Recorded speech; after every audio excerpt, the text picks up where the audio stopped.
nabanggit mong lalaki last time, yung nakakita dun sa nakamotor na may kahina-hinalang kilos, nasaan na yun? Yun nga eh. Bigla na lang hindi ko makontak. Probably natakot. Gusto ko nang mahuli yung totoong kriminal. Pero ano ba namang magagawa ko? Parang mas okay pa noon na limitado yung kilos ko dahil maliit ako eh. Pero nasa labas naman ako. Hindi gaya ngayon. Para akong ibon na nakakulong sa isang hawla. Walang magawa, hindi makaalis.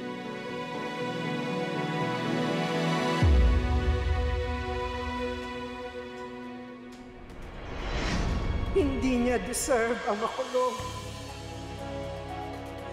Mabait at may takot sa Diyos si Lynette.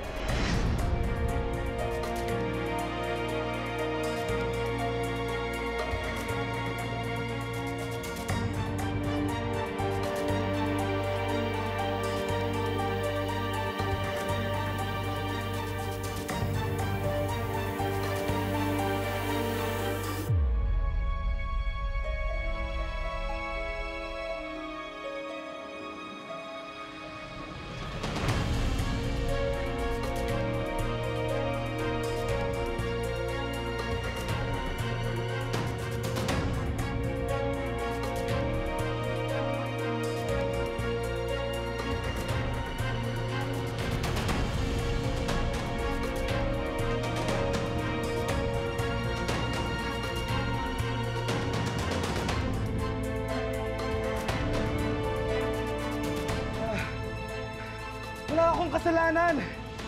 I was there pero hindi ako pumatay. Was it you, Ate Lynette? No.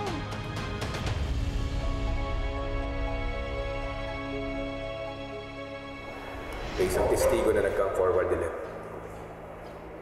Nakausap ko sa kanina. At may mahalagang impormasyon siya na maaaring makatulong na linisin ang pangalan mo at mahanap ang totoong killer. Ano daw yung nasaksihan niya? Nung gabing pinaslang si Attorney Mar, may nakita raw siyang taong kahina-hinalang nakatambay malapit sa bahay ng nanay niya. Isang lalaki daw na nakamotor. Sino ba yung lalaking nakamotor?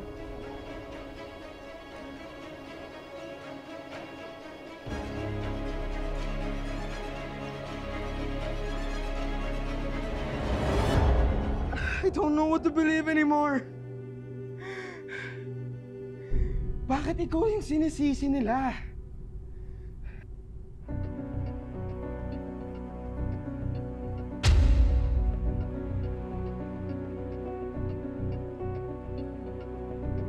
Ah!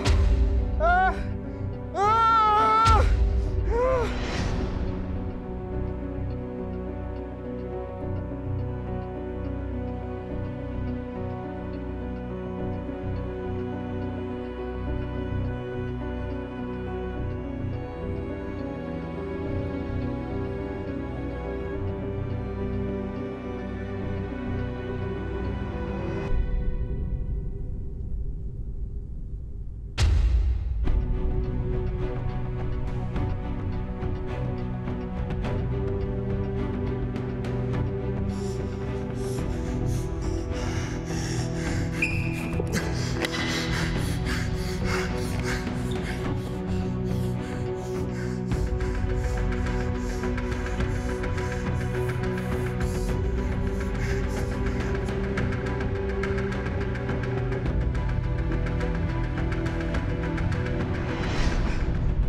It wasn't me!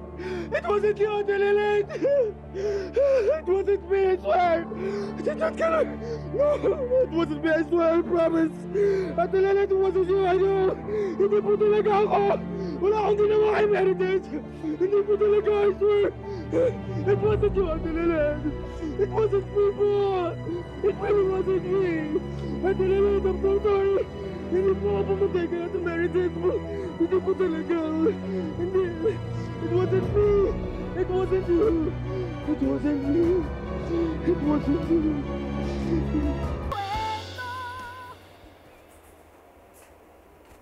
Lilit. Uy, lumilipad na naman yung isip mo. Bakit ba?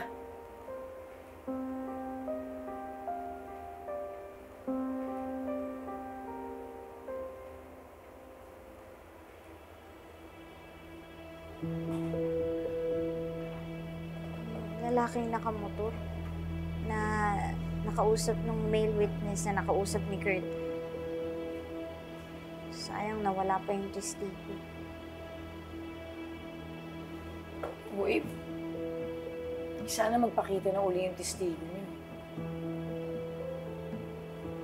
Sino kaya ang lalaking nakamotor?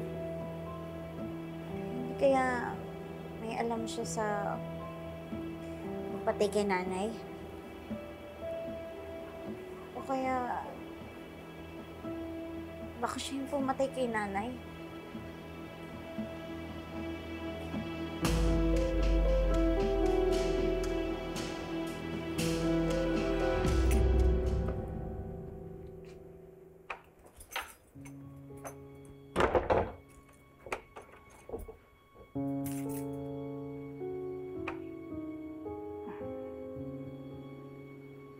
Ino?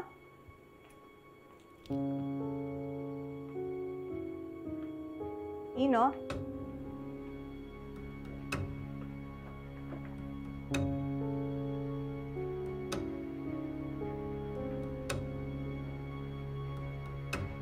Ino? Ino? Ino?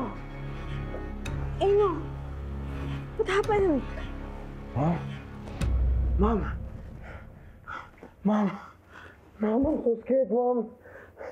Mom, ayoko na magtago. I'm here. I'm here. I'm so scared. Please, Mom.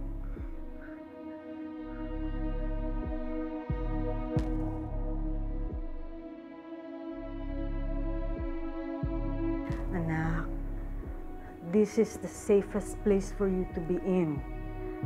Walang nakakaalam ng lugar na to. Hanggang kailan ba ako dito? There's so much more to life than being locked up in this hellhole. Napapaliw ako dito! Ano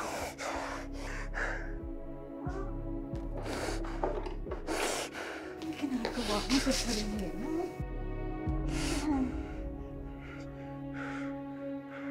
Diba? Napag-usapan na natin to. Alam na ng daddy mo ang lahat at sang-ayon siyang dumito ka muna. Until we are able to fix things. Don't worry. It won't be too long till you're out of here. At huwag kang mag-alala. Hindi magtatagal. Makakalabas ka na dito. Does he think I'm a criminal too? No. Mom, I can tell by the way you're looking at me. Pinagdududahan mo rin ako. Wala na silang ebidensya. Nilinis na natin lahat, di ba? At titigil ang lahat ng investigation kay Lilat dapat. Hindi nga ako gumawa, kaya wala namang dapat linisin. Mom, I wouldn't do that. I still have hopes in James for my future. Hindi naman nagpakitanong ako after my jail time. Sure, I admit, I fooled around with girls. But I did not kill her. I am not a murderer. At lalong-lalo nang imposible si Attorney Lilet ang pumatay. Kaya hindi siya dapat nakakulong ngayon. How do you seem so sure na hindi si Lilat ang gumawa nun? Nang nakita ko patay na si Attorney Meredith, at nung lumabas ako, kararating lang ni Evelyn na yan.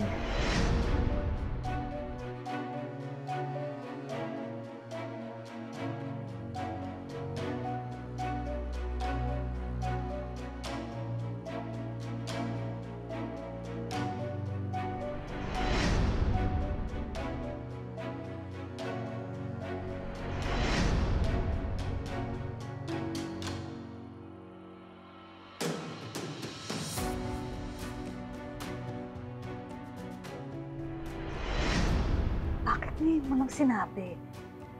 Malay ko ba na gagawing witness si Evelyn at gagamitin pagdiin kay Attorney Lilith? Gaano ka kasigurado na hindi si Lilet ang gumawa? Because I saw Ate Lilith that night! What?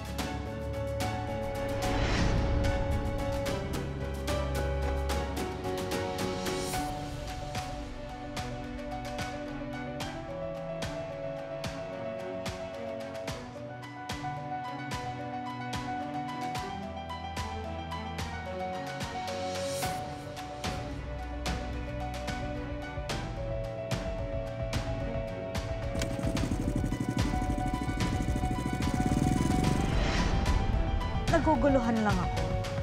Bakit sinabi nung Evelyn na ang nakita niyong pumatay ay si Lilet? Yun nga yung sinasabi ko, ma'am. Sure na akong tapos na yung krimen nung dumating si Ate Lilith at si Evelyn. Kaya bakit itinuturo ni Evelyn si Ate Lilith? Bakit si Ate Lilith?